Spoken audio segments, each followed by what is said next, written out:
കടൽക്കാറ്റേക്കുന്ന കന്യാകുമാരിയുടെ മണ്ണിൽ പതിനായിരക്കണക്കിന് ഭക്തർക്ക് ആശ്രയമായി വിളങ്ങുന്ന മണ്ടയ്ക്കാട് ഭഗവതി ക്ഷേത്രം, സ്ത്രീകളുടെ ശബരിമല എന്ന ഈ പുണ്യഭൂമി അറിയപ്പെടുന്നത് എന്തുകൊണ്ടാണെന്ന് അറിയാമോ?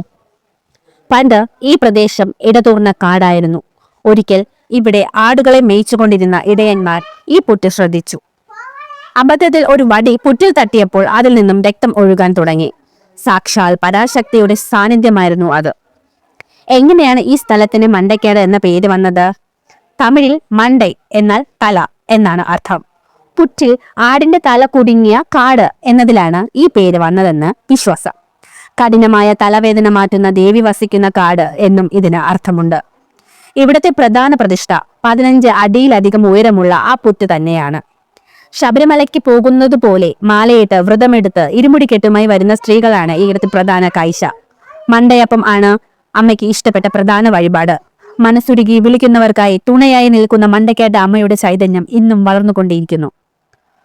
മാസിമാസത്തിലെ കൊടേ ഉത്സവം ഭക്തിയുടെ വലിയൊരു സംഗമമാണ്. ഈ ചരിത്രം എല്ലാവരിലേക്കും ഷെയർ ചെയ്യുക. അമ്മയെ ശരണം.